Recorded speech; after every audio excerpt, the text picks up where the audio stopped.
Kelemahan proses pemilu di Indonesia. Kecurangan dan politik uang. Terdapat laporan tentang kecurangan, seperti pembelian suara atau politik uang, yang dapat merusak integritas pemilu.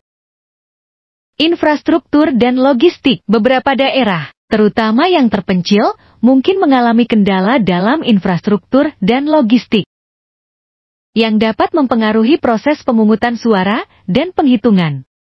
Teknologi dan keamanan data. Pemilu elektronik di beberapa tempat mungkin menghadapi tantangan dalam keamanan data dan teknologi, seperti ancaman peretasan atau kesalahan teknis. Partisipasi pemilih. Partisipasi pemilih, terutama di kalangan generasi muda, dapat menjadi rendah karena berbagai alasan, termasuk kurangnya pendidikan politik atau rasa ketidakpercayaan pada proses politik. Keterwakilan perempuan. Keterwakilan perempuan dalam politik masih rendah, termasuk dalam daftar calon dan posisi terpilih, menunjukkan adanya kesenjangan gender.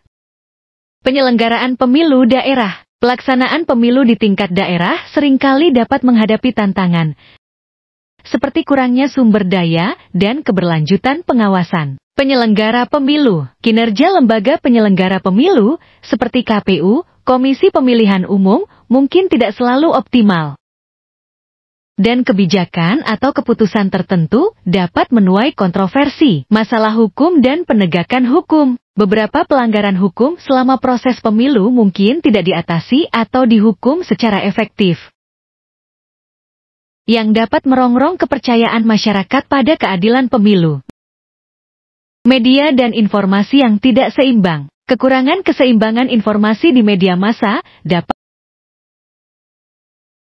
mempengaruhi persepsi publik terhadap calon dan partai politik. Partisipasi minoritas dan rentan. Kelompok minoritas atau rentan, seperti kelompok etnis tertentu atau masyarakat adat, mungkin menghadapi hambatan dalam partisipasi mereka dalam proses pemilu.